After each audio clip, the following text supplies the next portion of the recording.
Hello.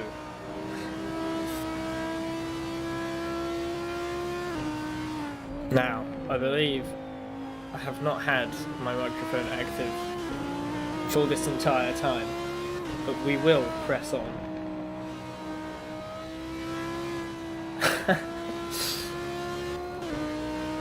Anyway, on board currently with Felix Teschner. It comes down to the hairpin and takes a little bit of a later apex there. We'll get quite a nice run out of this turn, but don't know if it will be enough to gain another position.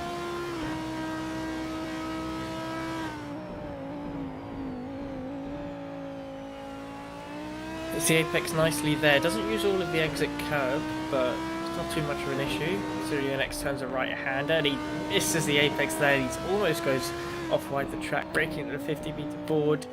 Last turn, and so it's a decent last turn. Should have been on the power a little bit earlier, I think, but will he improve his time?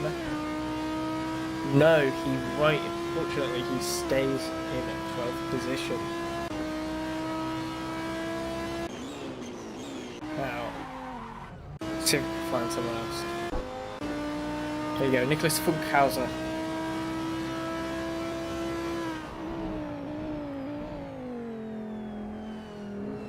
Not a bad turn there. He has just started his lap. I'm not sure if this is an out lap or not. I assume it's a hot lap here. As he comes into the Crocodiles, which great name for a turn there. Oh no, that was Clubhouse, my bad. Scratch that. Now he's coming into the S's here. How does he manage this? He is in the Audi R8 LMS 2016. He does the S's very well there, uses all the exit curb and is carrying loads of speeds here into this final hairpin before the straight.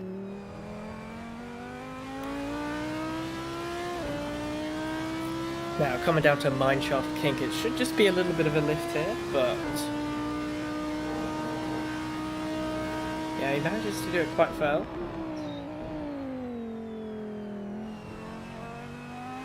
And I'm sorry, Nein sprechen Sie Deutsch.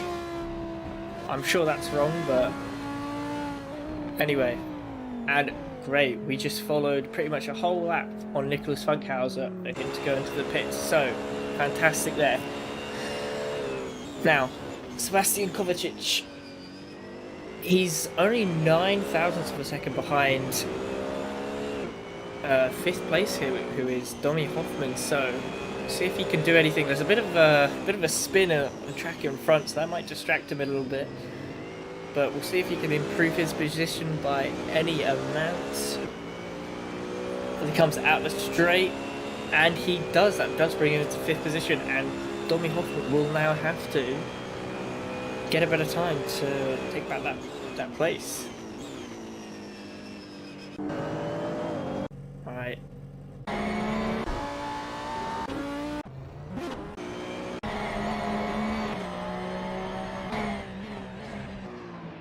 Here you go. Oh, a little bit of a slide on exit there to the last turn, so this might be a I'm not sure if that's a qualifying lap or not, but we will stay on board with him anyway. So, turn 1. Bit of a delayed left-hander there, and then instantly right into a right-hand turn there. You want to use loads of curb on this track, and oh, Max is just sliding around the corner there. So that is not ideal at all. So turn comes into sunset here. This turn is very nice. Just take a really early apex and then just bring the car out wide and use all of the exit curb. Again, he's using all the exit curb and even some of the inside curb, and it just gets 2 wheels on the grass there, but that shouldn't lose too much time there as he comes into the S's. Quick left, right, and I love the elevation change here. He could have done that a little bit faster because he didn't take the exit curb as much as he probably would have liked to. Now he comes into Lukop. Now down the main straight, the Porsche is a very fast straight line speed car. So we'll see if Max can use that to his advantage now, braking late just before the red and white curb on the inside there, and beautiful apex there. Used some of the exit curb as well, so he's going to get a really good run into the final corner. So late braking, 50-meter board, turns left, hits the a bit of a later apex, so I'm not sure if that was ideal for Max, but we'll see if he improves his time at all. And he does not improve his time, so he will stay in 8th position. And he is he's about a 10th down from Domi Hoffman. So on someone else to spectate. Felix. No, we'll go with. Come on, someone, please.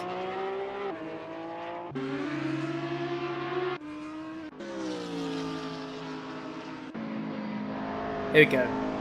We'll follow Thomas Schmidt all the way down in 21st position, but I believe in him. He can do it. He is in a very difficult car to drive. Of course, the McLaren MP4-12C GT3 car, and he's got a nice livery on this. Look at that. It's two really nice shades of blue, and he's got a little bit of a German flag on the trim there. So we'll go on board with him right now. He comes through Mineshaft. I love the turn, the corner names around here. It hits the apex nicely there, and it looks like he's easily controllable by the looks of it. Flicks the car in there, uses some of the exit curb, and that's not bad. And he goes straight into the pits. So fantastic. And unfortunately, we do have a spin and a bit of an interesting position on the track. Alexander Meist just waiting patiently, but he is back on track now. So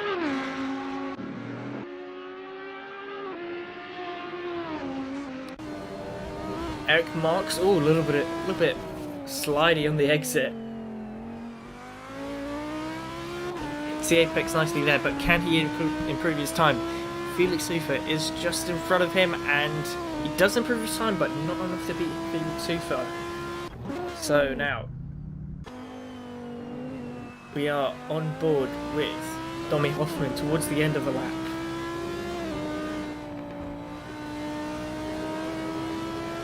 And he goes into the pits. Great. Love that.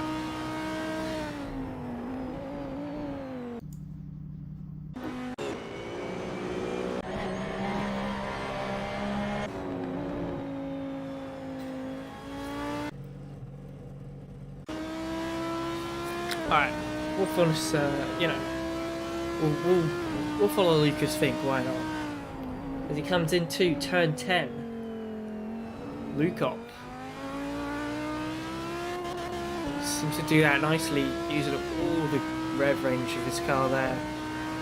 Now, he is only half a tenth behind Alexander Metz, who we did see have a little bit of a spin earlier. But we'll see if he can beat Alex at all. Only 8 minutes left to qualifying, so you can get about 4 laps in if you really want to, and he goes straight into the pits. Love that. I have a really good habit of doing that, don't I?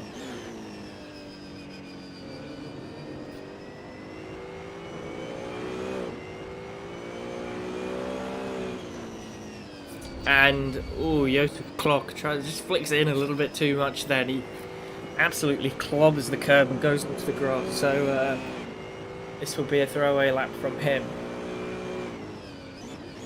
But it seems like he is the only one out on track right now. Don't know if that's true, but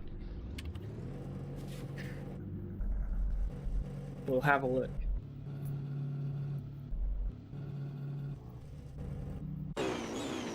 Oh yeah, I forgot.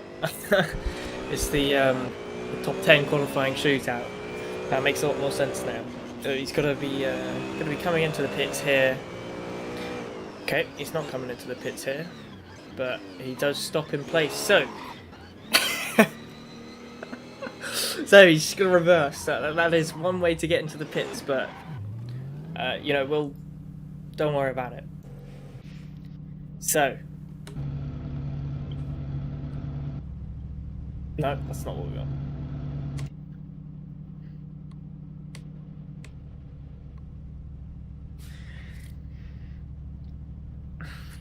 So, now we go into the top 10 qualifying shootout, and we have Jarno Koch,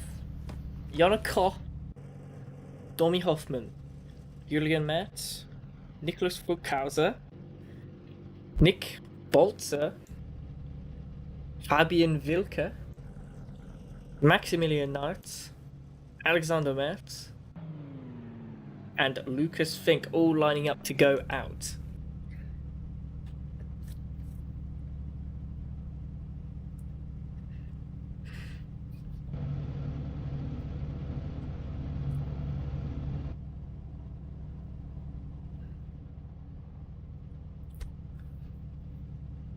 So, I believe it is at the 5-minute timer, these cars will be released onto track with, of course, only 10 cars to deal with, so no traffic or nothing impeding them at all. So, I have 30 seconds here, and we are underway. So Domi Hoffmann's about 2 tenths behind Jarno Koch right here, so I think Jarno Koch will just quite easily take this pole around Kyalami, and it should be pretty easy for him as the cars are ready to go now. So we will follow on board with Jarno Koch, a fantastic driver he is. He has won. Where is it? He's won 2 out of the 4 races so far in the 2019 GT3 Meisterschaft, and in the other 2 races he has come 2nd and 3rd, so he is yet to not be on the podium here in his Mercedes-Benz AMG GT3. And I'm sure there are many Germans being very angry with the way I pronounce that, so we will just swiftly move on.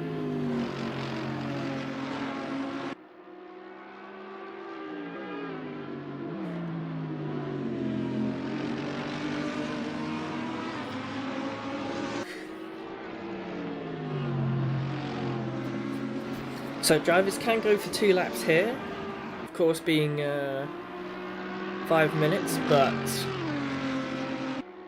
that is completely dependent on whether they did a good first lap or not. Most drivers don't do a 2nd lap because they just feel they don't need to.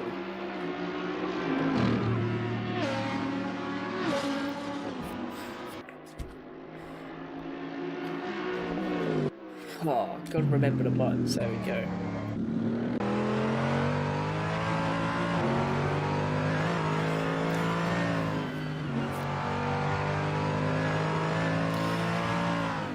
Alright, here comes Jarno Koch onto his hot lap. He is in pole position so far, and he is right at the front of the pack, so we'll see what he can do here. He's up into 6th gear here, just verging on 240 kilometers per hour, braking late at the 100-meter board, turning in and perfectly clipping the apex there, even taking a little bit of curve, a little bit of a counter steer on exit, but not too much of an issue to worry about. He turns in again and he hits the apex, and then he uses all of the exit curve here, so he's going to get a nice run into sunset turn here. So once again using the exit curb to brake on, and then again using the inside curb, and he does that turn beautifully, taking about 180 kilometers miles an hour.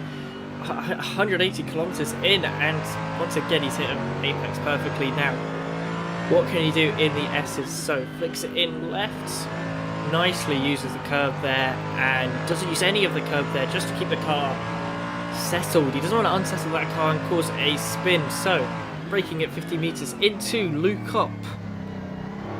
Very important turn. He takes a little bit of an inside line, brakes a little bit more than I would have, but you know, he's a little bit better than me, so you know, I'll assume he knows what he's doing. Now he's coming into the Crocodiles, braking down, going into second gear, 80 kilometers per hour turn, and he's powering out.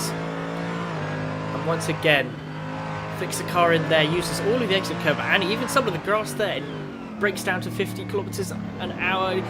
Has a nice exit here, using a little bit of the exit curve, and his end time will be a 1:39.867. Fantastic lap from Yano Kod there, and now that puts him into provisional pole much higher, much faster than his previous time.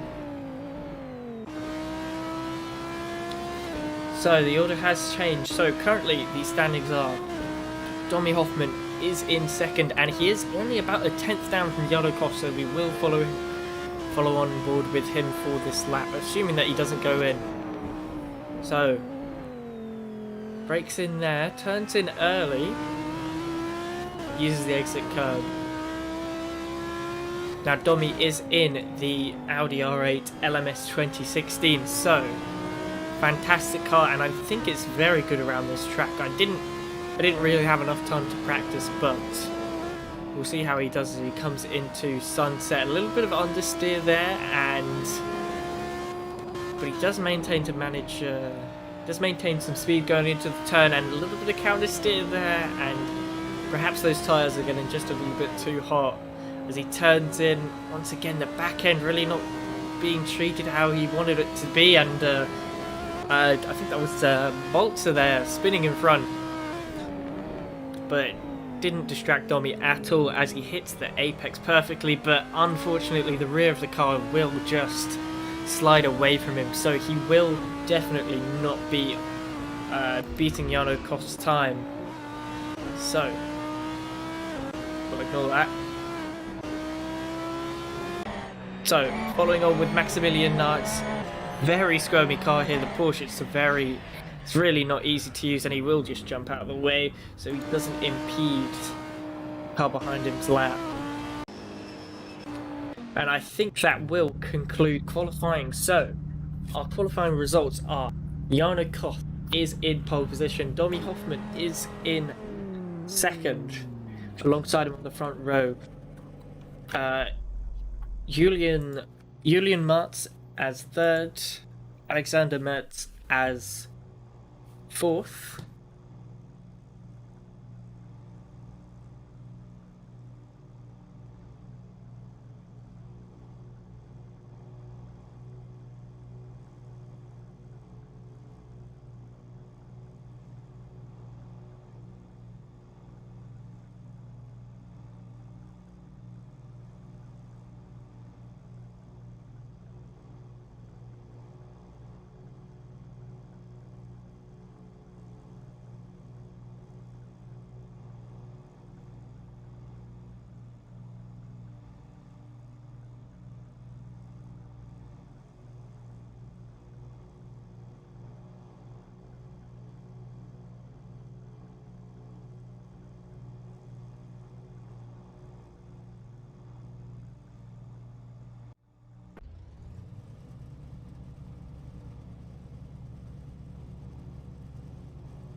so overall user joined your channel.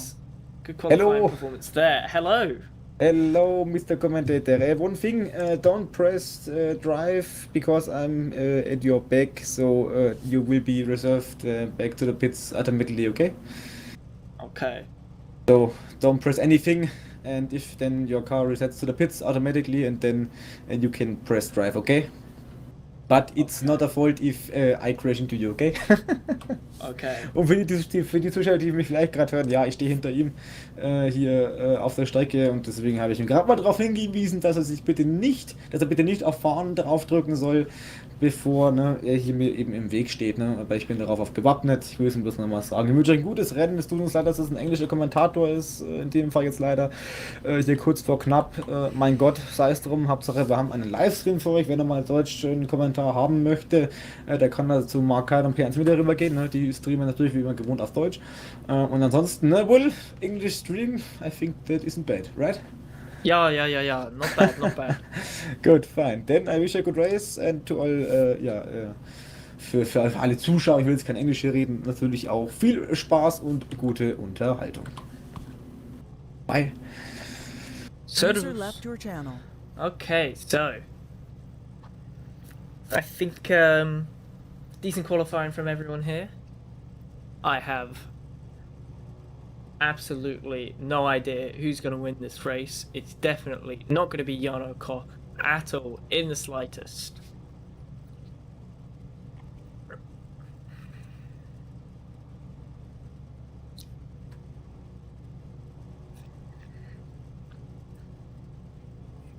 So we got about a minute until the race starts. Drivers are just making sure that they've got the right setup. That is very important. And of course, they're making sure they have the right amount of fuel. Many drivers, especially from Multiverse, have a lot of difficulty doing this. Too much fuel, too little fuel. It's a disaster most of the time. So make sure you get the calculators out and everyone's got the correct amount of fuel, but I don't think that should be too much of an issue for these experienced drivers. So, here we go. The 5 red lights are on.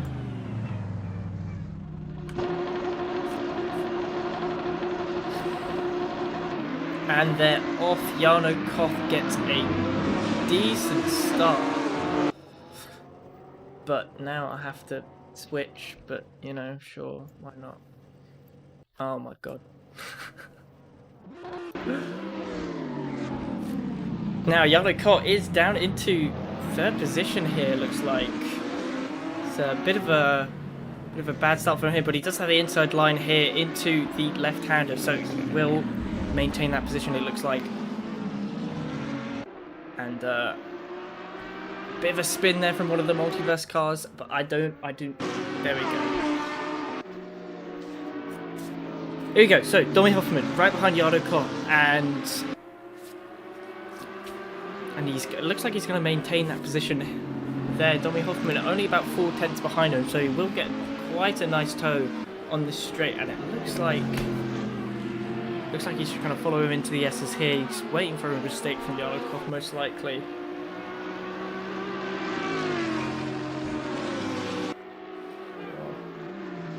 And then he tries to go for the inside, and there is contact there, and Domi is in a little bit of a spin, so both of these drivers might be in trouble here as they won't have a very good exit.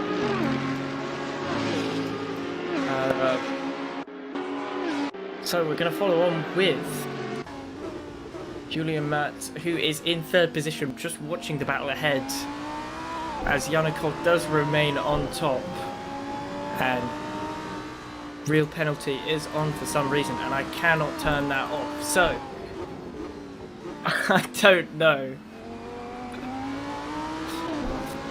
Yeah, so I apologise, I cannot turn that off, but I was not told before, or I did not listen. So Domi Hoffman is just going to be following Jarno Koch here, waiting for an opportunity.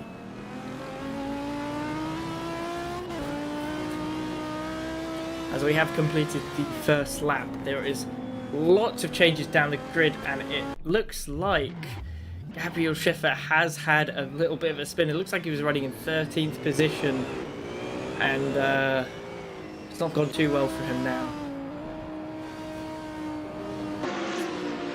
So now we're following Lucas Fink in the battle for 3rd position, which involves Kovacic, think Vilka and Bolzer very closely together, only about a second between all of them.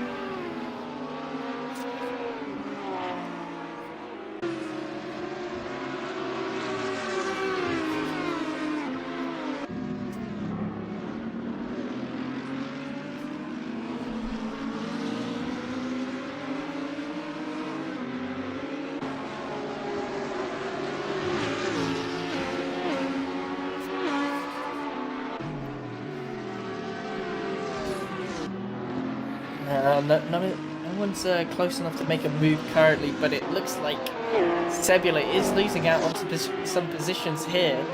Maximilian Nuts has made one position up, but then he will just lose it again, and good defending from the Nissan there. Right in the way of Max, and it does look like Max has a little bit of damage to the front of his car, unfortunately. So, on to lap 2. And that is quite the train going into T1 here, with Wenzel at the front of it in 9th position, and Felix Hufer and Felix Teschner right behind them.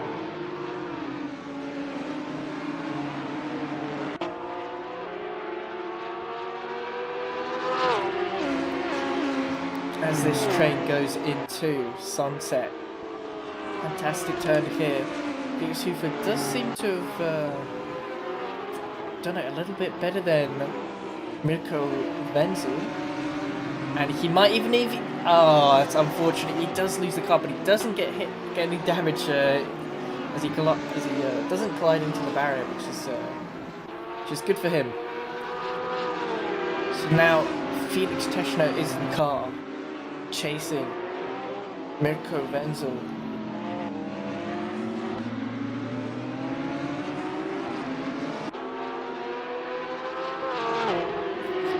Definitely not going to be close enough to make any positions here, but Maximilian Knights might be close enough to do this, as there is a mistake from Timo Metz there, the car in front of him, and he will take that position easily, uncontested.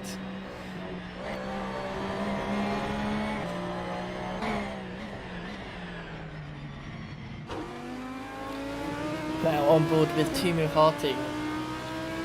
We'll see if he can make a move into Felix Teschner into T1. I don't think he's going to be close enough, but he is going to look towards the inside just to force Felix to defend a little bit there, and he gets quite close to him, and now he's going to have a good run onto Felix here, so possibility of an overtake.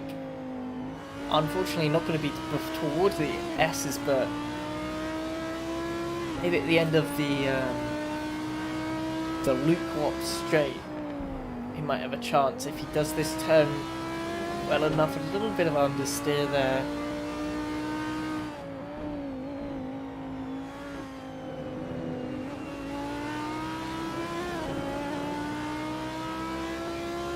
Here's the S's here. Goes a little bit wide there, and Felix is just going to go away from a little bit there. So Maximilian Nuts does have a chance to overtake there. It seems like he was pushed onto the grass a little bit, but we'll see if Max can overtake on the straight. He takes a wide line, as it seems like he's not going to be gaining too much onto Timo.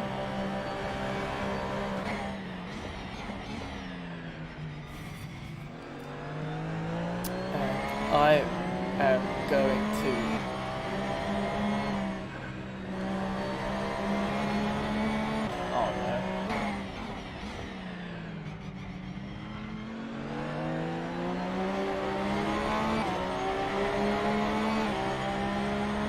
there we go, that's what we want. Professional streamer, by the way, professional streamer. So, Maximilian Knights about 3/10 behind Timo Harting, as he will go for the inside. Timo Harting does open the door, as I think Max is going to get a move done quickly here. He's just waiting patiently for possibly a mistake to happen. Just trying to pressure.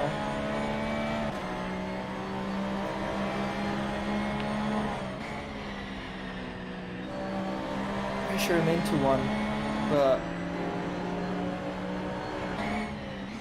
no opportunity yet. He does get very close there, almost a little bit of contact.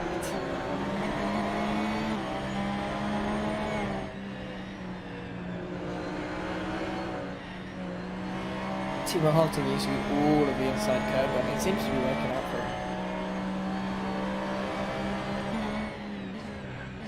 Now into Lukop, turn 10. Now Max will get a good run here, so this should be a relatively easy move on Timo. But we'll see if he does it. Goes for the inside, breaks late, and Timo's on his outside right now. He got the move done, but unfortunately there's a spin. I think that was Julian Mertz hitting Timo Harting there, so that will that's definitely one for the stewards to look at. That's unfortunate there, but Maximilian Nuts does get the move done cleanly, on his part at least. It seems there is a position change for 5th place, as this train is still growing strong with 4 cars in the battle for 3rd position.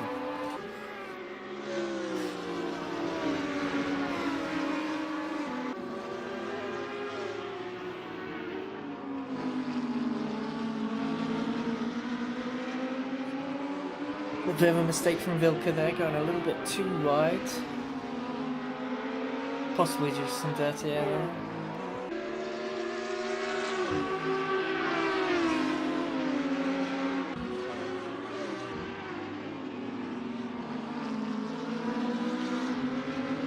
So we do hit the hour mark on this race, so roughly another 55 laps to come. And Yellow Pop is in a commanding lead, 1.5 seconds above 2nd position there of Domi Hoffman, as we do have a little battle as Wenzel goes onto the grass but managed to maintain position in 11th. See if he can make a move on to Felix Teschner. He's in a little bit of a multiverse sandwich here of 3 cars.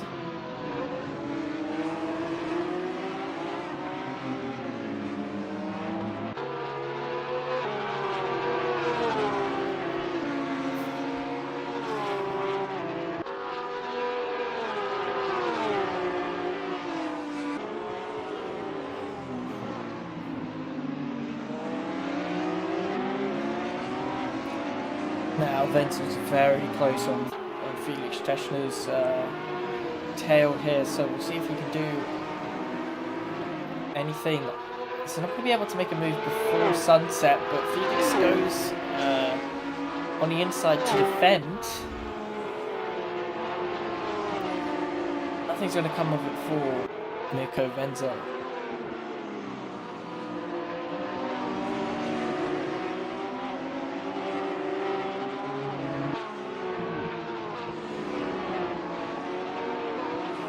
Now, of course, this will give a little bit of a gap towards Maximilian Knights, so he doesn't have to worry too much about the cars behind him as they are in a battle at the moment. Now, oh, that's unfortunate there for Mirko, but Felix Hufer might be able to reap the benefit of that. He's gaining onto Wenzel right now. Is he going to go inside or outside? He goes to the inside, breaks late. In a straight line, which is fantastic, and Wenzel is gonna go for the switchback, and well, he's right on the inside here, and Felix will have to be forced to give up that turn. So Felix Hufer is not going to be too happy with that one, but we'll see if he can do anything. Now he's got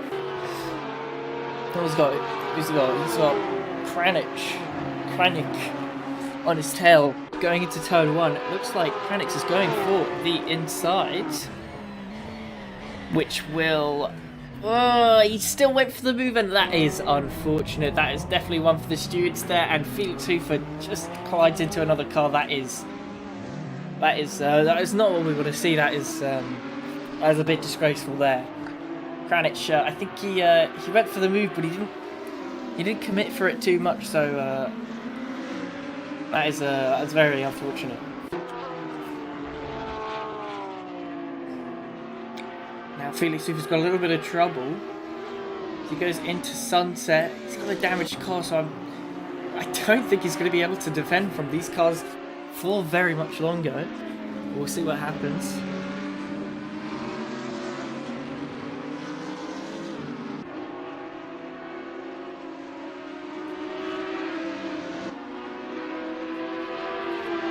Eric Marks is the car who's going to be trying to battle Felix for position.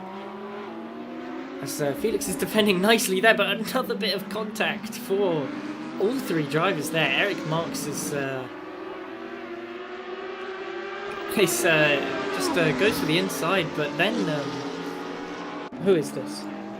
Harold then goes up the inside of Eric Marks and causes a domino effective collision into all three drivers. So not the cleanest racing out here in South Africa, but we'll see what happens here. And we'll look at that. Funkhauser goes for the move onto Eric Marks, and he gets it done. But Eric Marks is going to come back here. Looks like nice. He does have the inside line here. Brakes. He seems to still have the turn, but Nicholas Funkhauser is on his outside now, and he will get a better run into sunset, but I don't know if it will be enough. If he can overtake anyone.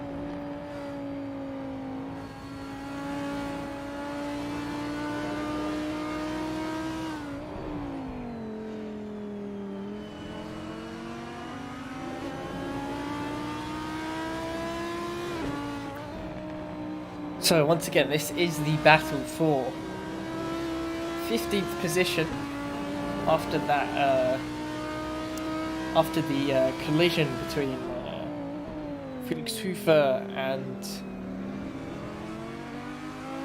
Kranich, I think it was.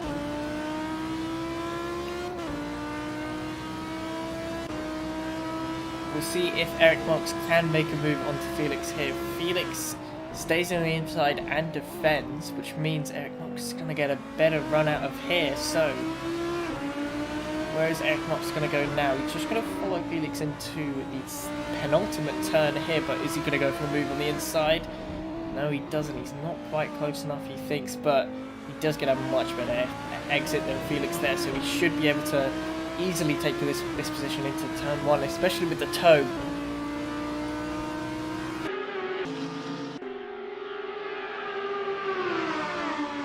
And he goes for the inside, but Felix Hufer stays ahead, but then again Eric Marks stays to the inside, probably a little bit of oversteer from Felix there, and Eric Marks gets the move done cleanly.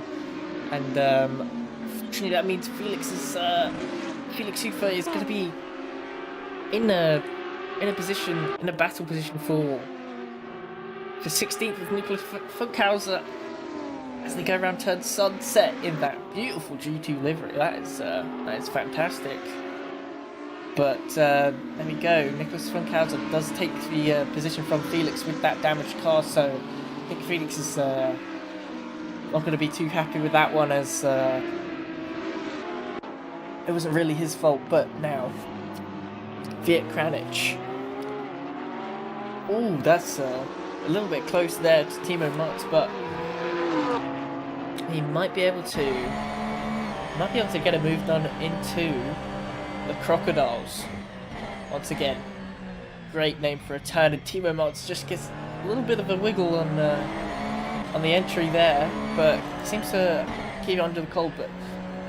But Kranich just takes absolutely no speed there, probably dirty air not allowing him to.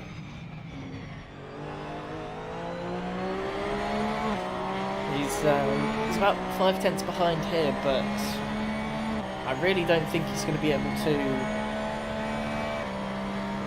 go for a move anytime soon, as I believe Wenzel and Teschner are in a battle right now for position. Felix Teschner staying ahead currently.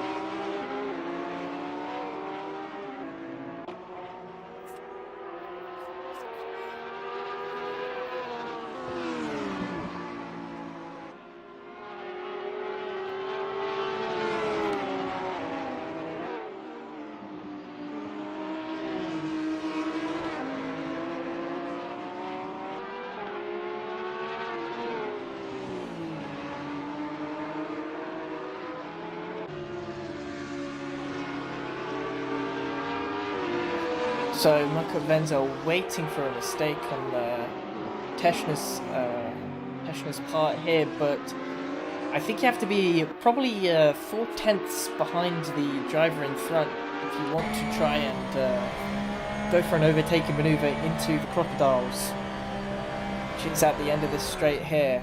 Felix Teschner just going a little bit defensive, just making sure that a Daniel Ricciardo-esque lunge is not going to come into place there. But Marco Wenzel does seem to make quite a bit of time up onto that, so we'll see if he can make a move into T2 as they go around the final corner of the lap.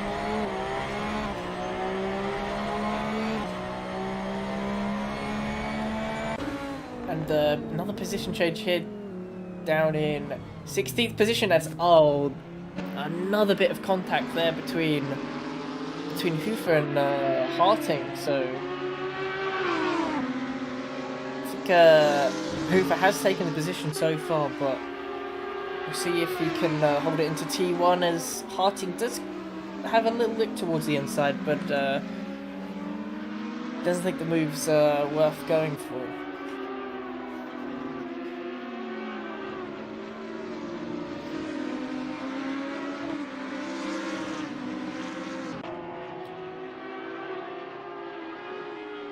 Now we are back on with Mirko Wenzel.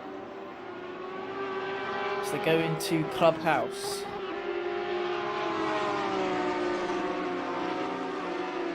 They up the hill towards Lukop, and now Mirko Wenzel is about 6/10 behind Teschner here, so we'll see if he can get a little bit closer than he did last time. Maybe force a mistake out of Teschner here. So, once again, not close enough, but does gain some time, probably about 2/10 onto Felix Teschner there. Both just brush the curb there very nicely. And Wenzel with a little bit of later braking than Teschner. It seems to work out for him as they go down to turn 1 right now.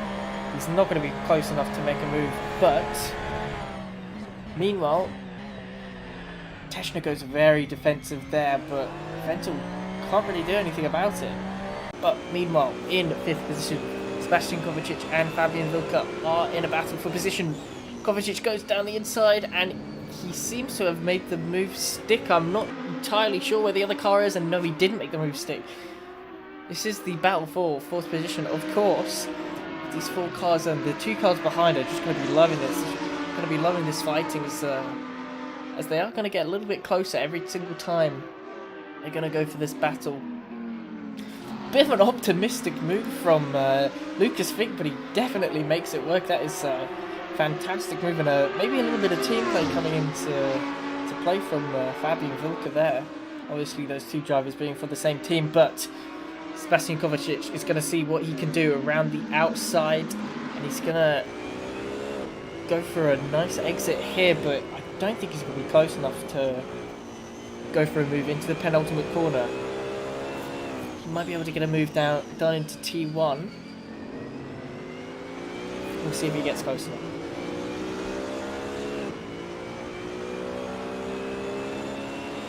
Unfortunately, he is in the BMW, so although it does have a top speed, it's not very good out of the turns, and he's not going to be close enough to get a move in onto Lucas Fink. They are just going to sit behind each other and try and get closer for the moment.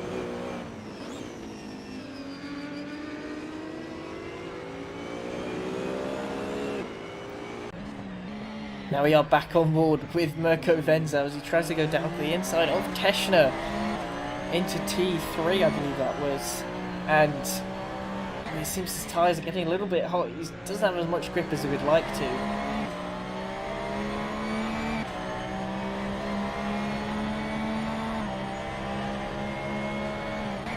Here into Sunset. Oh, that Audi is just pulling away during Sunset. Probably due to dirty air there, but also the car is a fantastic drive. Of course, this being the Corsa 911, it's quite a difficult car to drive, and you need a lot of hours to build up some good practice in. But now he's going to be a lot closer coming into the hairpin.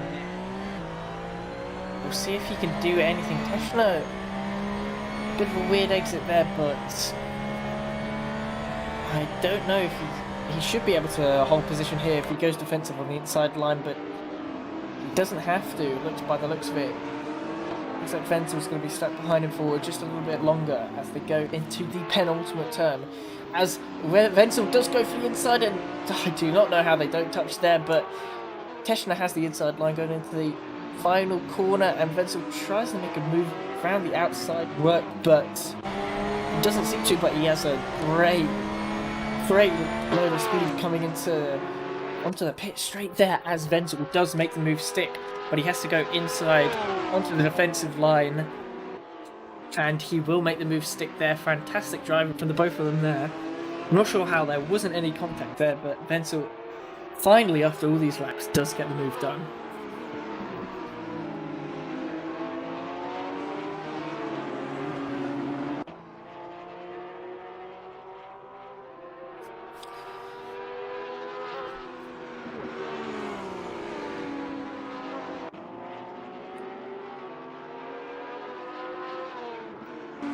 Now, we're going to be joining Eric Marks in the battle for 14th position with Nicholas Funkhausen just ahead of him there.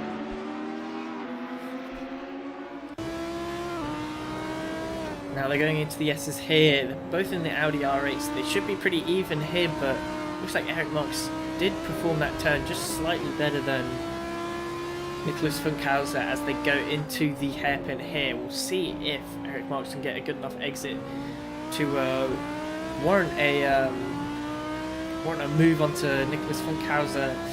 Doesn't look like he's going to be close enough here, but maybe the toe will be a little bit closer by the time the next lap comes.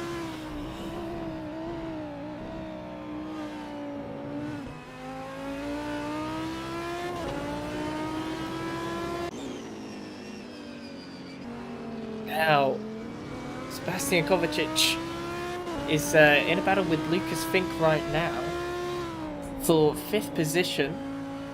Both of these cars have been battling pretty much all race long.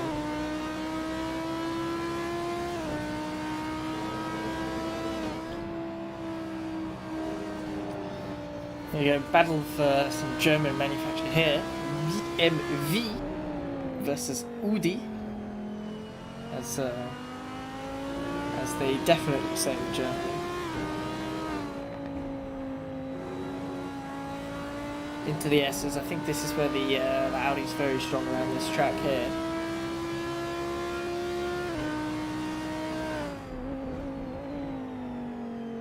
Down into the hairpin.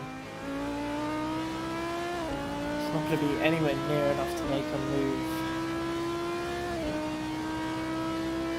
So we will now jump on board with Alexei Sebula, as he is battling his teammate here for position, who's got a very damaged car. Sandro Hell does Herold. I do not know these German pronunciations. Herold just goes onto the grass and not going to make the move difficult for Sebula at all.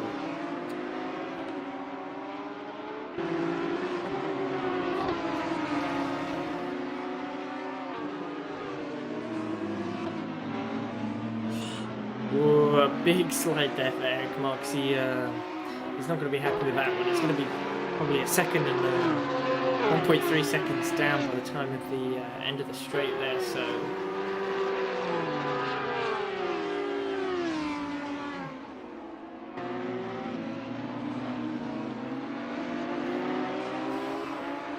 we'll jump back on board with Sebastian Kovacic.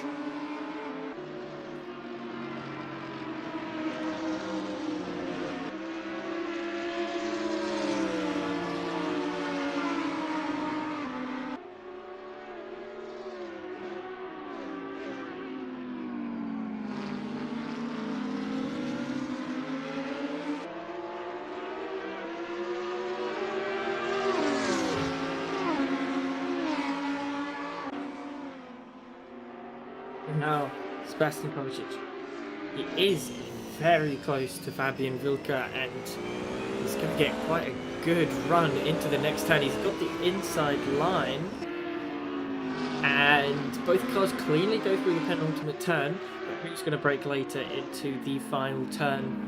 That is going to be Julian Mertz keeping it positioned, probably pushing Sebastian Kovacic out a little bit wide.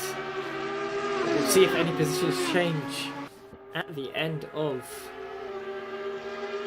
the pit straight. And Fabian Wilke is just going to stay on the inside as a defensive line.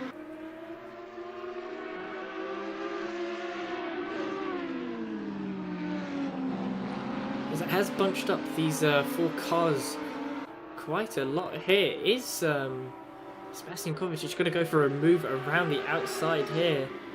And oh, that is quite a big bit of contact as Fabian Wilke is 90 degrees, and that will be once again be taken to the stewards, and this allows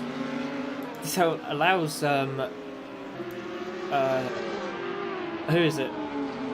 Nick Balzer to take another position, and that is not a good sign for the team in pink there. But he tries to go to Fink tries to go around the outside, but they definitely will be running high with emotions now. They're not going to be happy. We'll see if he can get anything done into the Crocodiles here. Doesn't seem like he's going to be able to just yet, so let's see what's happening down here. Fabian Wilke against Mirko Wenzel as they're going down the main straight, and no one is near enough in the slightest. But Eric Marks, once again we join this battle for, now it's 13th position, and these 4 cars are quite close together, so we'll see if any position changes happen here. So go into the final turn.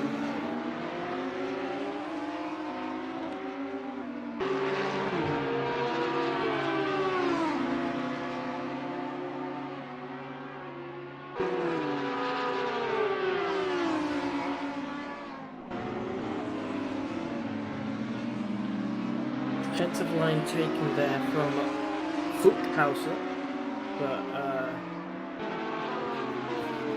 nothing yet happening in terms of position changing.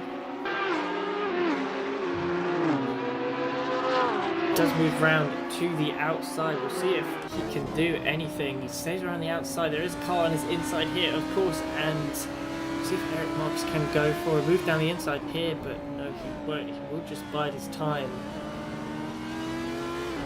And he'll probably just go for a move down the end of the back straight here. And oh, a little bit of contact there, but nothing to worry about for either side. see if he can get a move done. Down into Crocodiles. Stays out wide. He's got a nice exit here. He's going to be using all of this toe, and cars in front are also battling for position here. So we see Timo Metz on the outside. He doesn't even go onto the grass, and they're going 3 wide into the Crocodiles, and Timo Metz does lose out on another little bit of contact there from Kranich into Timo Metz, but Kranich does make a move stick from, and then he moves up himself into 14th position. And it looks like Stefan Mashka is going into the pits right now. So he's probably, I don't know what he's doing. He's probably switching on to some medium tires. So we are halfway through the race currently.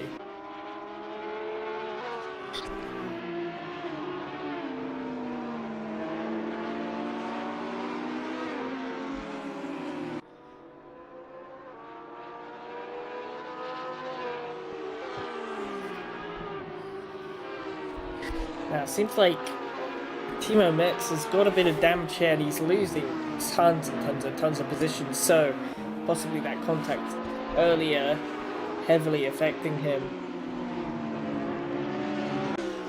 But Lucas Fink is on the back straight. I don't believe he is close enough to Nick Bolzer to make a move, but he would have gained some time on the straight there.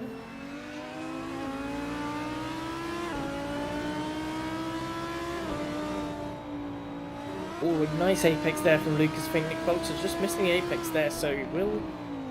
Oh, that was almost contact there. Lucas Fink had to avoid going for the apex there just to not hit Nick Bolzer, but now he is in a great opportunity to go for a move down the inside here. Nick Bolzer will have to defend that, and he does go for the inside. A little dummy there, and a great move from Lucas Fink. But will we be able to keep the move stick as they go into the right hander up top? Nick Bolzer does have the inside line, but now it switches to Lucas Fink, who has the inside line. And Nick Bolzer tries to go around the outside, and it looks like he has gone around the outside. Great driving from the pair of them there. As Maximilian Knights will just be smiling right now as he's ever gaining time on both of these drivers. Lucas Fink, once again.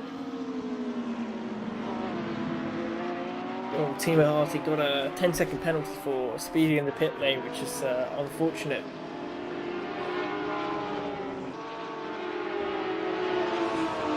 But now we ride on board with Maximilian Knight with its very damaged Porsche.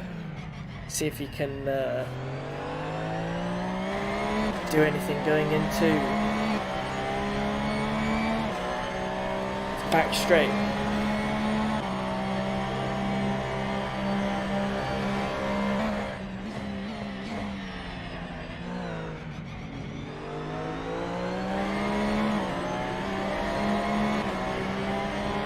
Opportunities as of yet.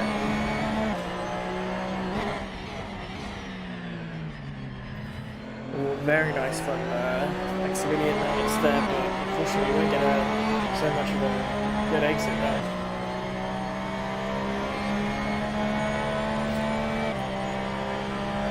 Now, Nick. Oh, he has not learned his lesson. I was going to say he's learned his lesson, but he doesn't defend on the inside, and he just lets Lucas Fink go down the inside once again. He did not learn from his previous mistakes, and he's not going to be able to take back that position as easily as he did last time. But Maximilian Knights now having a little bit of a look down into the inside into Sunset Turn. But nothing's going to come of it.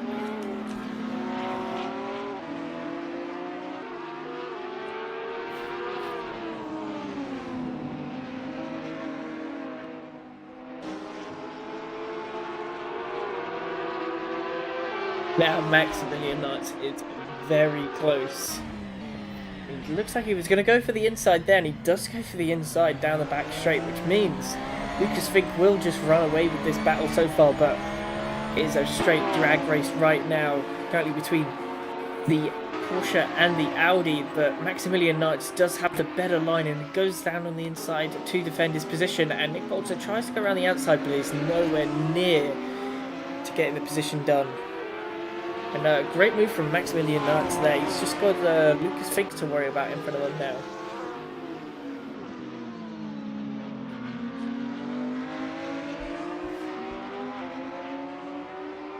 Now we jump back on board with, not on board, but, you know, with the cameras, with Eric Marks, and does look like he's got heavy damage to his car, but it's not making back away from going on a move from Nicholas Funkhauser. We'll see if he can get anything done into T1. He's got quite a nice exit compared to Nicholas Funkhauser, but that aero damage is really not doing him well. You see Funkhauser is just pulling away a little bit there as the car is coming out of the pits. And nothing being able to done there.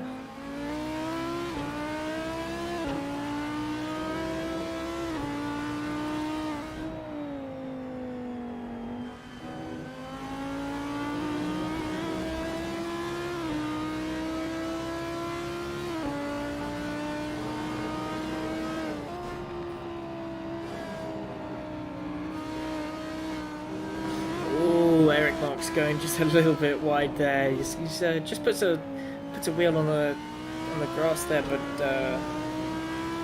not the end of the world for him.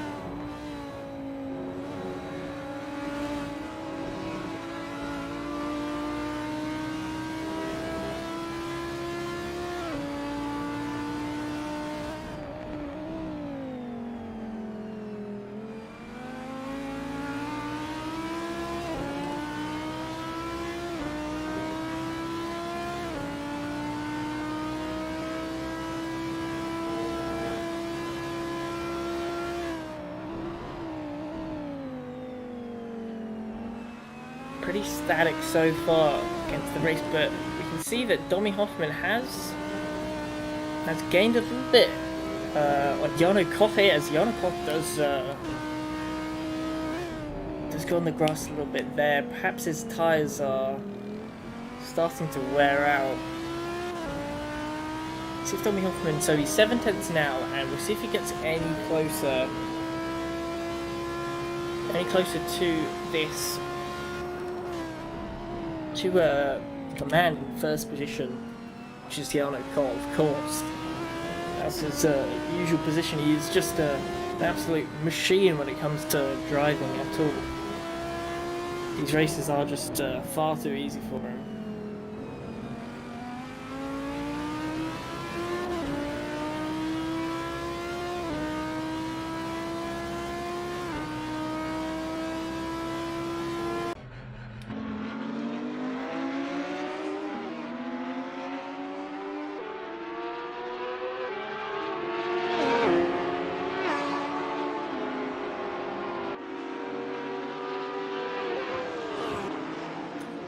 Maximilian Knights going in for a move onto Lucas Fink, and I don't know if he's going to be able to make it stick.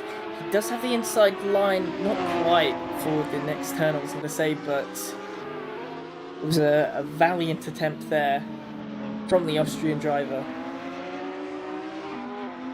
for Multiverse, of course, in those fantastic blue, red, white and blue colours.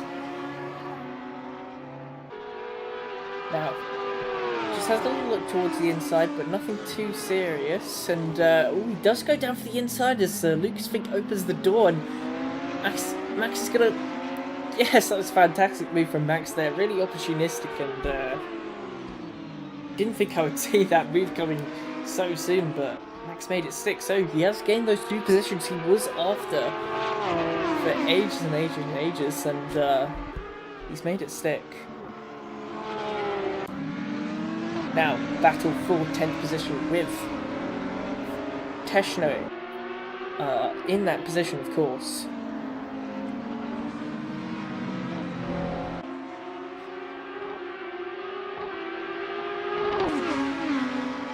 As Funkhauser is gaining on Felix Teschner every second now. He's really close on his tail now. We'll probably try and just bide his time and go for a move into the back straight.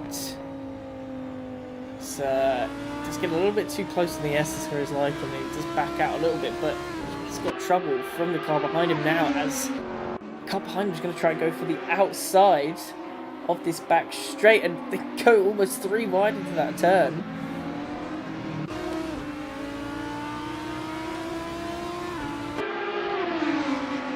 Don't know who's going to come out on top here. See, who is that? That's Funkhauser on the inside. No, on the outside. Teschner, and yeah, I guess he tries to go for the move, but and Felix Teschner has unfortunately lost out on both of those places there. I'll be honest, I got so confused there. I didn't even know what was happening.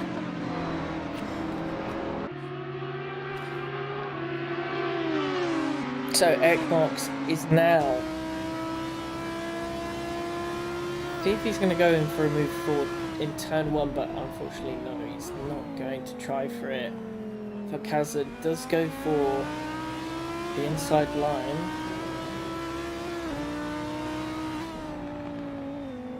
That's to defend this position.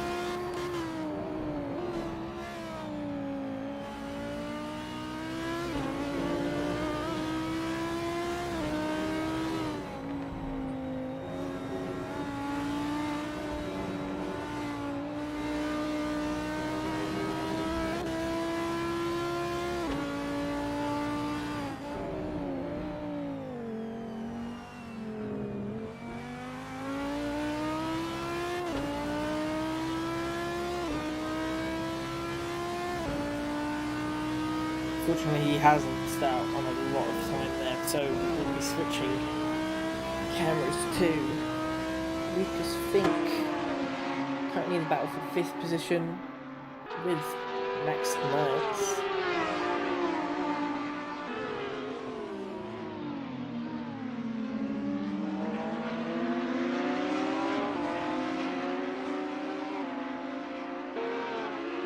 He does also have to worry about Nick Bolzer on his rear wing right now, as if he goes for a battle with Max Knights, he will lose out some time, and Nick Bolzer could possibly take both positions in one go.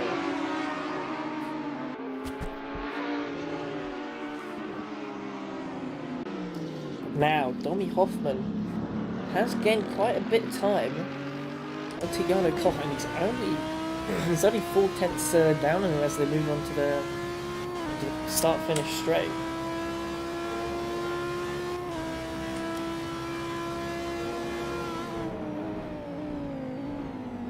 I'm going to be close enough to make a move there.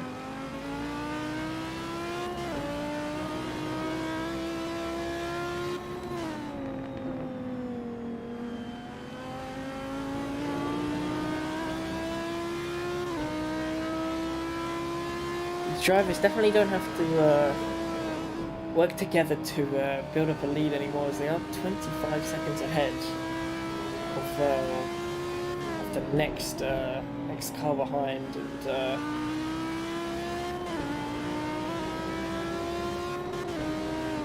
so it's not looking too good for Jono Koch right here. So change of the lead might happen soon as they go into the back straight. Unfortunately, there is a car in the way who will be waved the blue flag very shortly.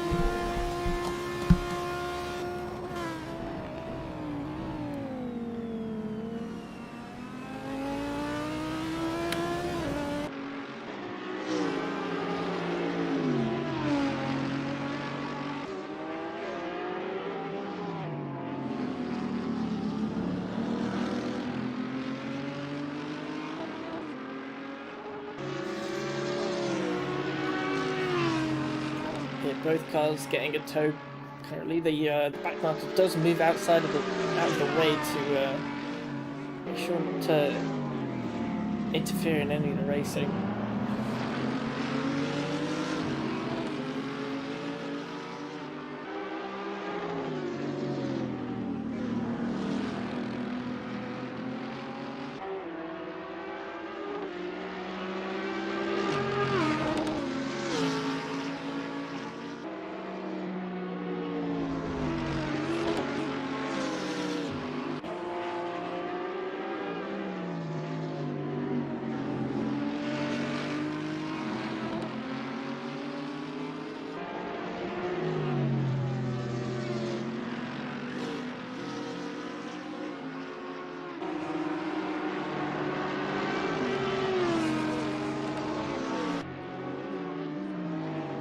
Now, 21 minutes left in this race.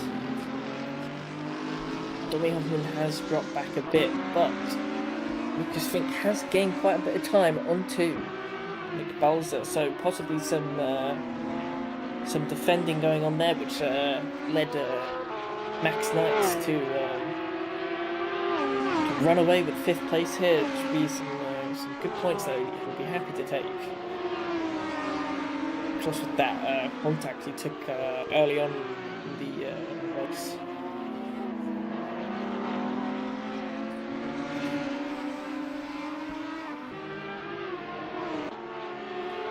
Now, Marco Wenzel is getting quite a bit of time on Fabian Wilke, but is he going to be close enough to make a move?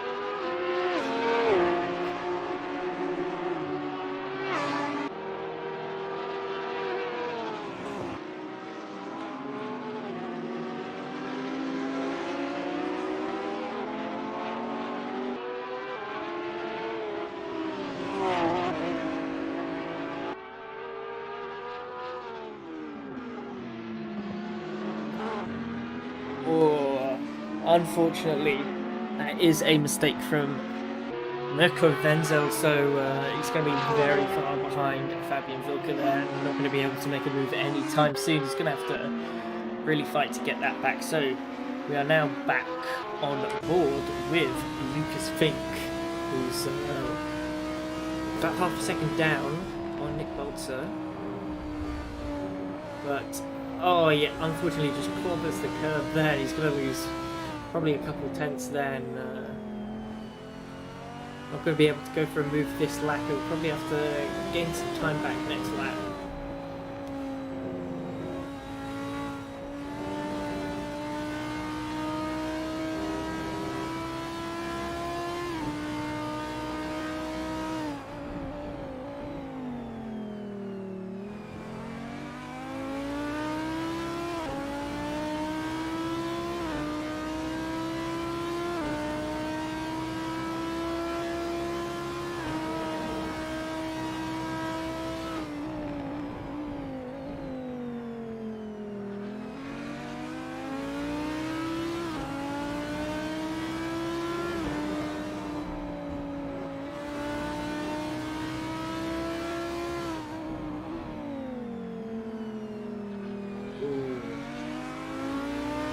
Very close now to go onto the pit straight, so a move might be possible here going into T1.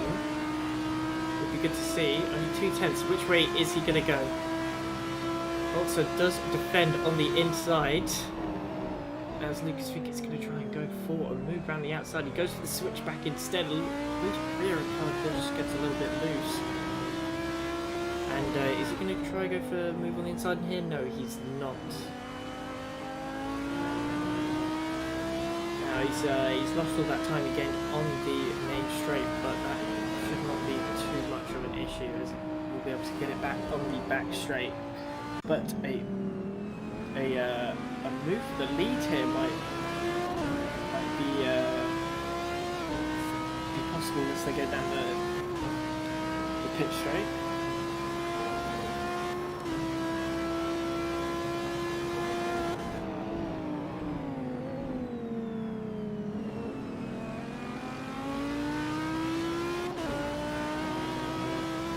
We have to be very close to Yanocon right here. Trying to pressure Yanocon into a mistake here most likely. He's not going to go for any stupid moves, even though they're not 30 seconds ahead, so probably could do. He really wanted to, but that is not the kind of racing we want to see, of course.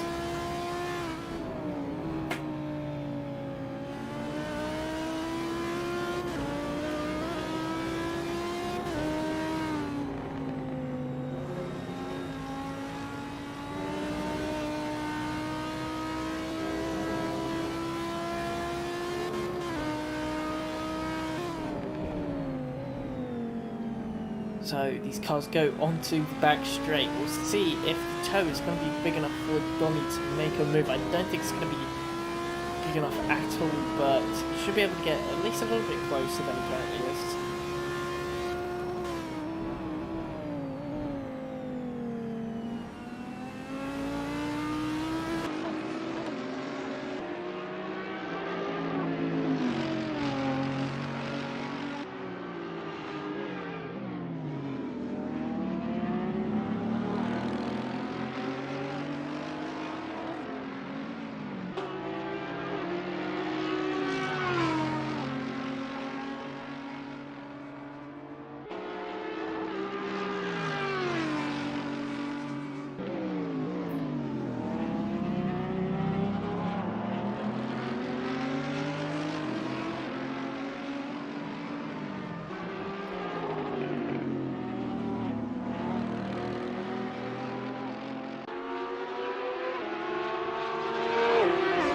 Like Max Knights has made a little bit of a mistake here.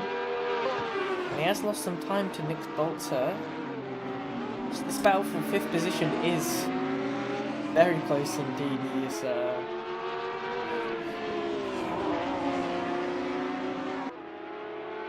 it's about a second in it between all of these cars, and it's good racing to see.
Nick Bolter 0.2 seconds down on Max Knights. We'll see if he can get anything done into turn 1. I don't think he'll be able to, but Max will probably have to defend on the inside. He does a little bit, but he's uncontested for now.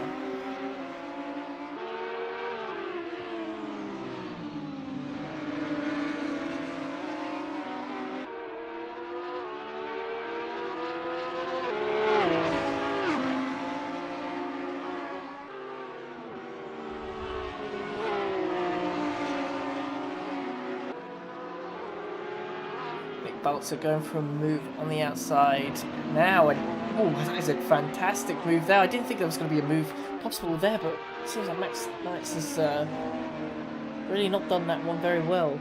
So we will now ride on board with Lucas Vick to see if he can pick up the pieces from that battle just in front of him there. And he does go for the inside into this hairpin, but he's not going to be close enough here, so he's not going to be anywhere near by the end of the pit straight. But Max has got a decent exit. I don't think he's going to be anywhere near enough to go on to Nick Balzer, but fantastic move from Nick Balzer there to make that move stick, which just came out of nothing. I didn't think he was going to have even a chance there. Now, once again, with the race leaders of Jarno Koch, Domi Hoffman.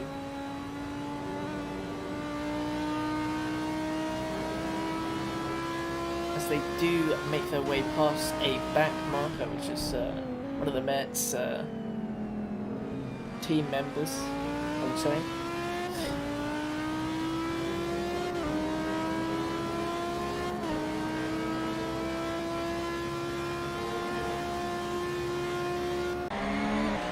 Looks like Max Knights is going for a move on Nick Balzer. He wants that position back that he lost. He really wants that 5th place. He's fighting very hard for it. We'll see who has more tyres by the end of the race. Max can have a look towards the inside and then go back onto the... Sorry, have a look around the outside there, but nothing's going to come from it.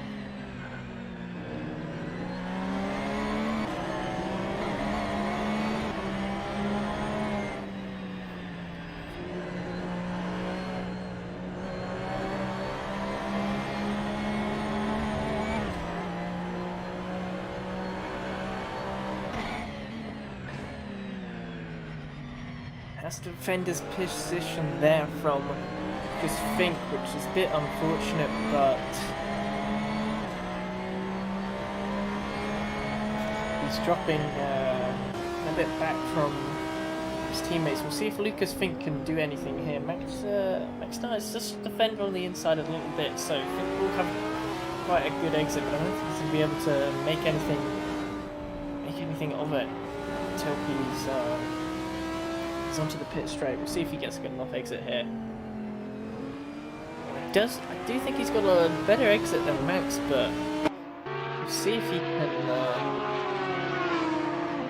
go for the move.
Now, as we are in the final 10 minutes of this race, the fight for the lead is heating up, as for about the last 20 laps here, the gap has been less than a second, so Tommy Hoffman not giving Jarno Koch an easy race at all in the slightest.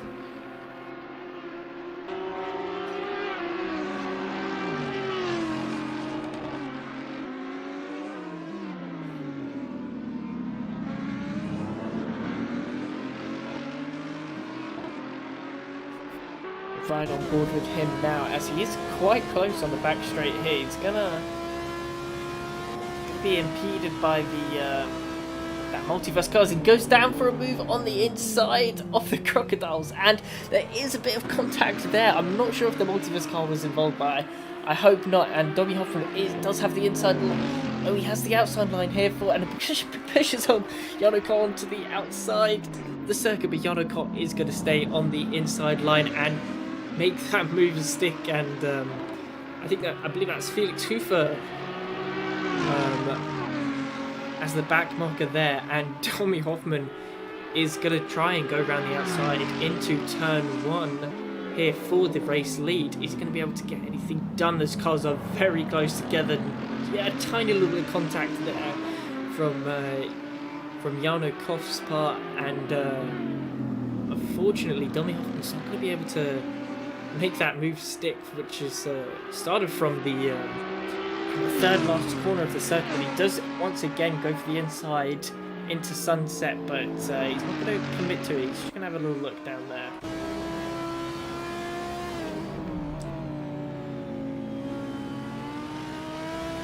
Seems both cars are struggling for grip now as their lap times are dropping quite a bit. Obviously it being the end of the race, but cars are quite light on fuel compared to the start, so we'll see whose car can handle the least amount of fuel better. And that's just a lunge and a half. That's a Daniel Ricciardo-esque lunge in China of 2018, and Tommy Hoffman flashes his lights just to say sorry probably, but a very opportunistic move, and really gonna have to look to the stewards to see who is at fault there. I don't think Kost's gonna be too happy because of that. But with 5 minutes left, that's about three laps. Yeah, 3 laps. We'll say 3 laps to go at the starting from now, and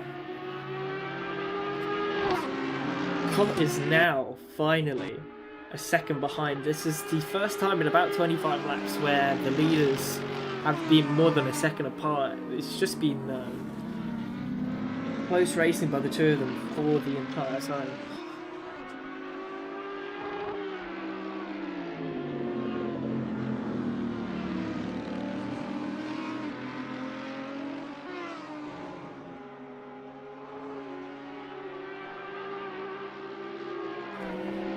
Yannikov being about a second behind Tommy Hoffman is really not going to play into his favour. He's really hoping to make up time on the straights here. So at this point in time, I would give the favourable position to Tommy Hoffman right now, and he's just got to make sure that he doesn't make any mistakes throughout the rest of the race.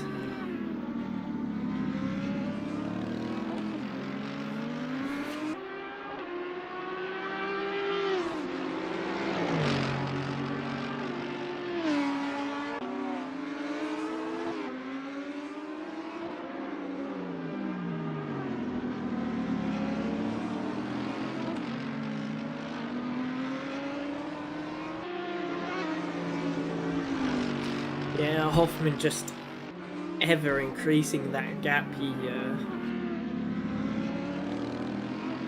keeps on taking. So fantastic move by him, but it's just going to be a matter of whether he'll get a penalty or not. I didn't see if he had a clean start or not, but I think that's definitely one to take to the stewards there.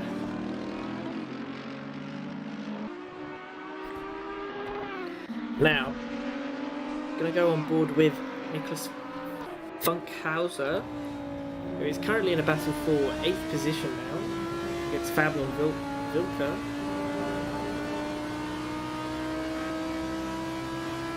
Going into the hairpin, and he does go for the inside move there. So I think he didn't expect Wilke to break that early there, so he just had to go to the inside to avoid contact, and luckily Wilke stayed to the outside and saw that the move was coming. But Nicholas Funkhauser is going to go for the move around the outside.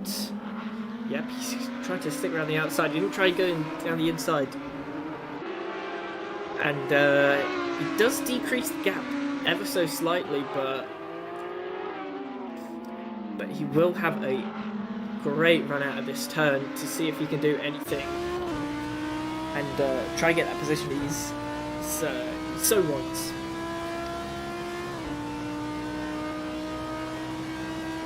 Doesn't look like he's going to be able to. So we're going to be on board with Maximilian Knights, who's only about 2/10 down to Nick Bolter as they are heading into Sunset turn here. So just not hitting the apex there. Maybe not so much confidence in his car, being the Audi, of course. Max with the Porsche 911.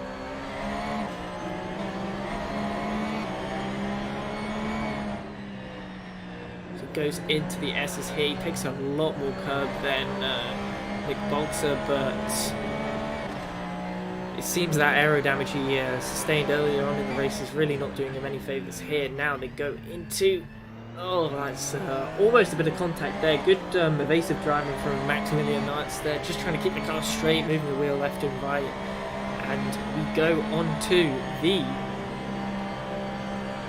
this will be the penultimate lap for the drivers, and Maximilian Knights, that's a Hamilton-esque lunge from Brazil 2019 onto Alex Albon there. And Nick Bolter just absolutely clobbers the curb there. And Max once again getting extremely close to Nick Bolter. Nick Bolter's not making it easy for him to overtake. But of course he does have Lucas Fink right on his tail, so he doesn't want to make any mistakes and lose that 6th position. But he doesn't want to race too conservatively because he really does want that 6th position, and unfortunately does make a mistake into turn 1. So Lucas Fink does go down the inside and Max hits the curb, and unfortunately he's going to go into Lucas Fink, so he will have to concede that position.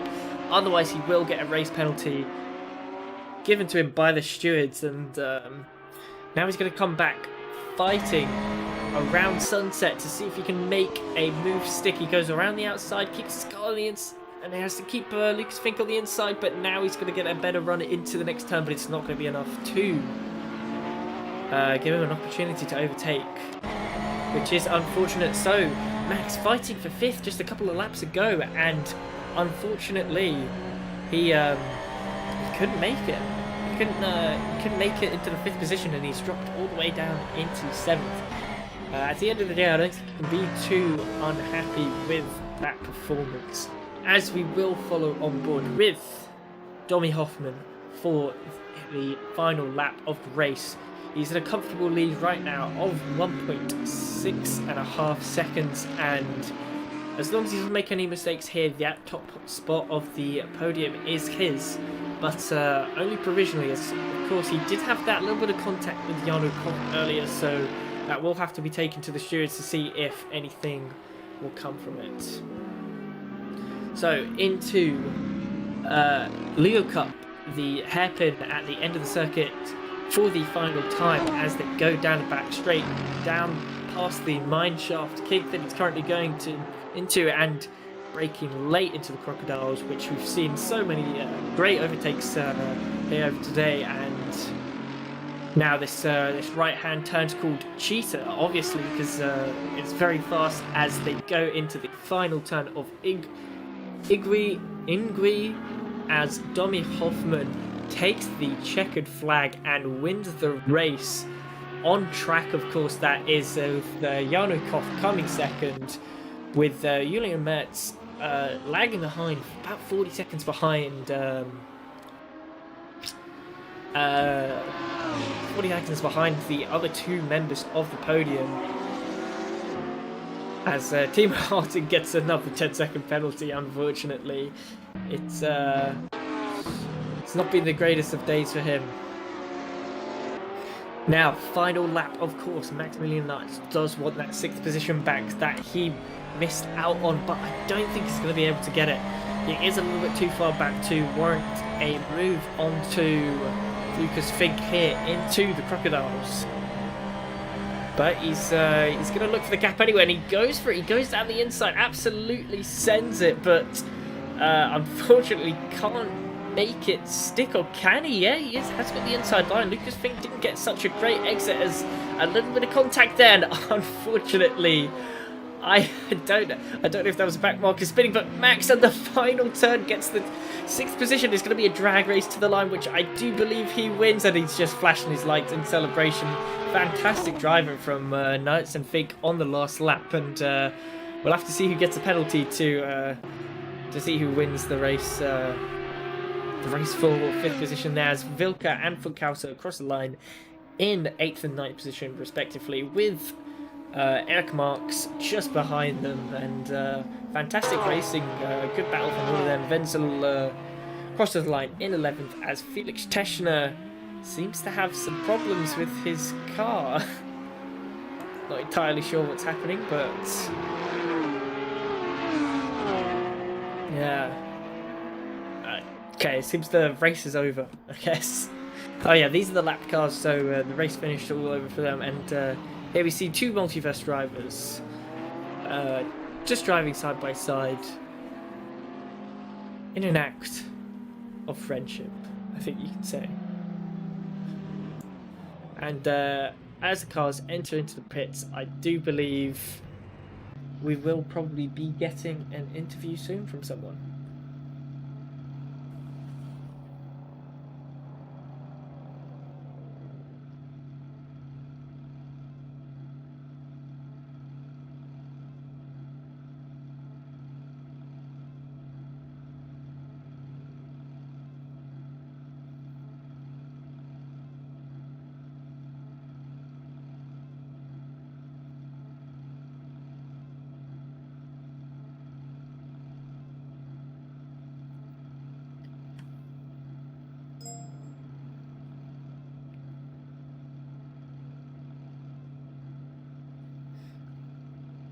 So we will just wait for the interviews now, and of course, fantastic race from Domi Hoffman and Jarno Koft right at the front for the entirety of the race, and absolutely nothing between them for most of the time there.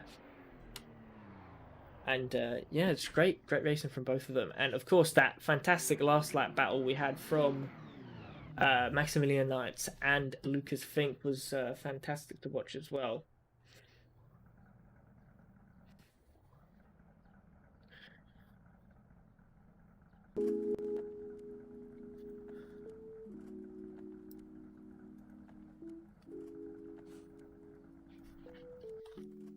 User joined Hello? your channel. Hello, hello. Can the stream hear us? This stream should be able to hear you, yes. Okay, yeah, now I'm going to move you into the room with the top 3 runners, and then you can ask questions, and your mate from P1 Media as well, okay? Okay. Fine, see you soon. You were moved. Hey, Will. Hello, hello. Hello. How you doing, mate? I'm doing good, how are you? Oh, a little bit User was moved to your frustrated channel. after the race. So how you want to do this? We can do the interviews in English. I can translate into German. I User would be was totally moved to your fine with that. channel. Or I'll do the interviews in German and translate it for you into English. Just how exactly how you want to do it. I'm totally flexible on this. User was moved to your channel. Let's do it in English then. Yeah. Easier Okay. for We me. can. Yeah, we can do this. Of course. Okay. So, you wanna pick the first guy? Yeah, I will Okay. ask. I'll ask Jarno Kopp. Do you think that any penalties will be involved after the race for that could potentially change the position of the race winner? Ja, I think that's the job of the race control. Warte, ganz kurz, ich grätsche nur kurz dazwischen, nur um es kurz zu erklären. Wir machen die Interviews kurz auf Englisch.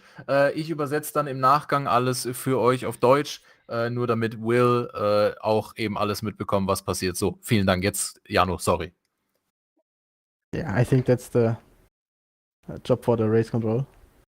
I mean, for me, it was too hard, but yeah, I mean, a bit fighting is okay, but like this, it was just too hard. I mean, I like GT driving and I like it a bit harder, but that was definitely too hard. Yeah, I think it was fantastic for the last like 30 laps. There, you were definitely within a second of each other, and a mistake from either of you would have just lost a race win. But yeah, fantastic driving from the both of you. Yeah, it was a very nice race to this point. And yeah, how you already said, it was the pressure was on and yeah, very difficult. But yeah, it was a lot of fun. And then came the overtake. Also um es ganz kurz zu übersetzen, Will hat gefragt, ob Jano denkt, dass es irgendwelche Strafen geben wird nach diesem Zweikampf im Rennen um die Führung. Jano antwortete, dass es der Job der Rennleitung sei, das zu überprüfen und dass das Rennen bis zu diesem Punkt eigentlich sehr viel Spaß gemacht und dann auch sehr gut war.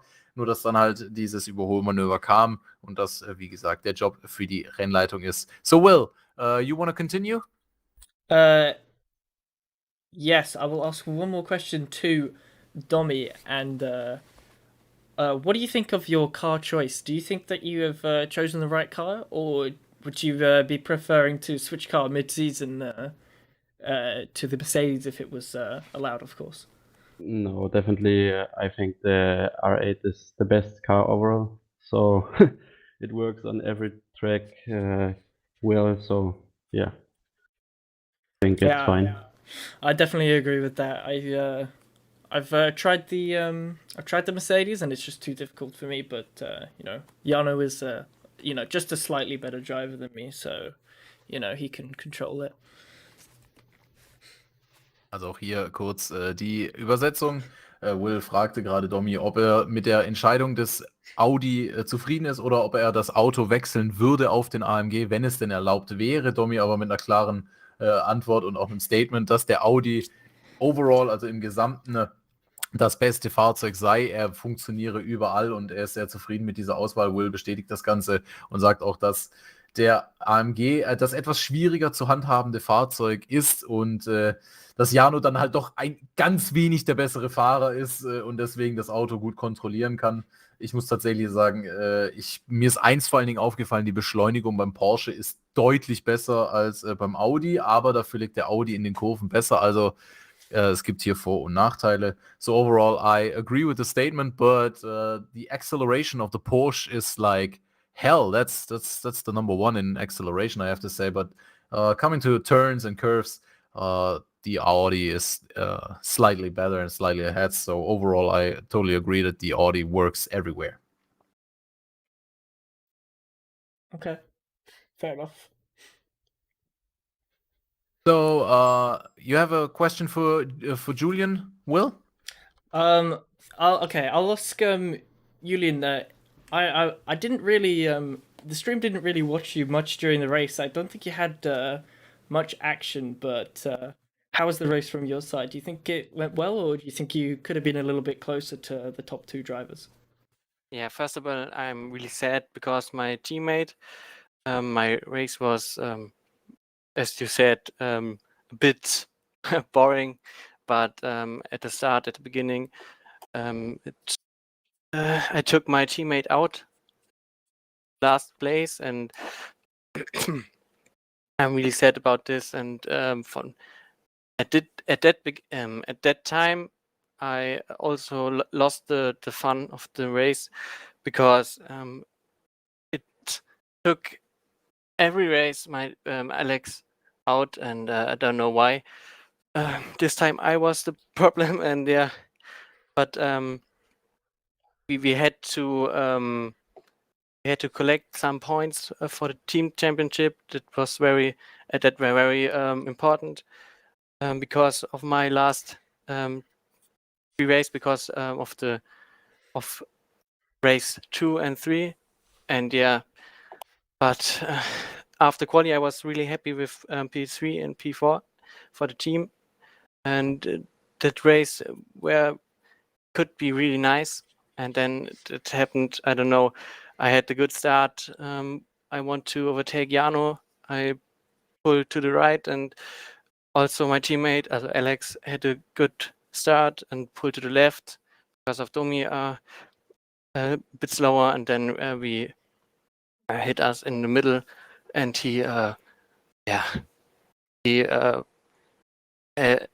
spin. He was head spinned.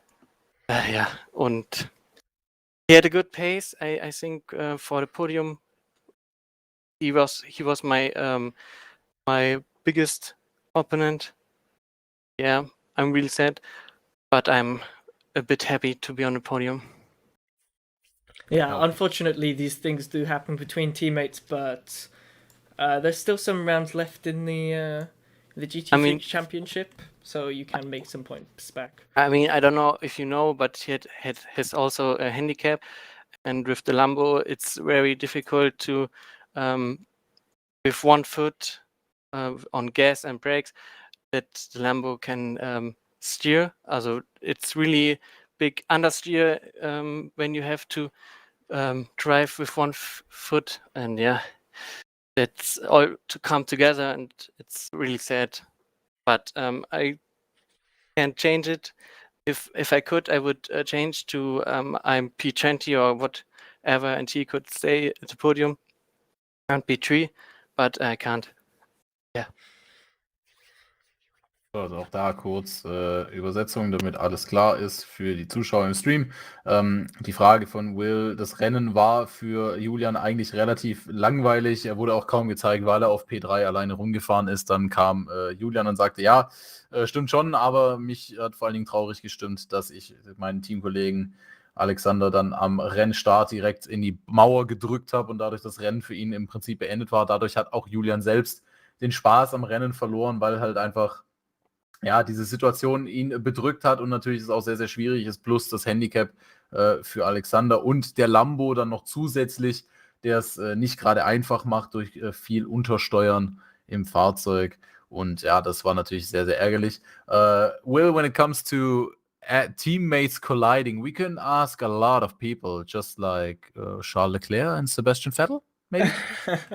Yeah, definitely. You can also ask like most of the multiverse drivers. I think they've hit each other more times than they've got points, but it's very unfortunate to see whenever two teammates collide, and of course it's never something you want to happen, but I don't think there are any team bosses here in VSR that anyone's gonna get fired. So at the end of the day, it's just a bit of fun. So unfortunate that it happens, but yeah.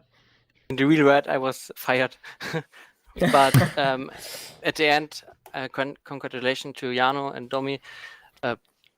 Good pace. I don't know how in quali it was not so big the gap, but in the race I can't do everything. But yeah, maybe it's because at the beginning, but yeah, it was very maximum. Yeah. So to sum everything up, I would like to say thank you very much to Will for jumping in tonight and helping out with the stream. We had some nice interviews. We had a nice race with some drama and some controversy that will be discussed in the race leaders, not the race leaders. Fuck my race seriously. Control. Race controls. Thank you very much. And the stewards, between the stewards. Yeah, this is the end for tonight. The 5th run here in the VSR GT3 Championship. We will meet each other again in 2 weeks in Spa-Francorchamps for the 6th edition of this season. Any last words from you, Will? Yeah, well, especially round 6 of Spa, it's going to be a night race, so it should be a very interesting race. And of course, it's Multiverse's 100th race in VSR, so that is why they're on the thumbnail, I've been told. So it should be a good one and very interesting. Spa always brings interesting races. I totally agree on that one. So we're really looking forward for the 6th edition this time. Spa night race in 2 weeks. Have a good night, everyone. We will meet again for sure. Thank you very much and bye-bye.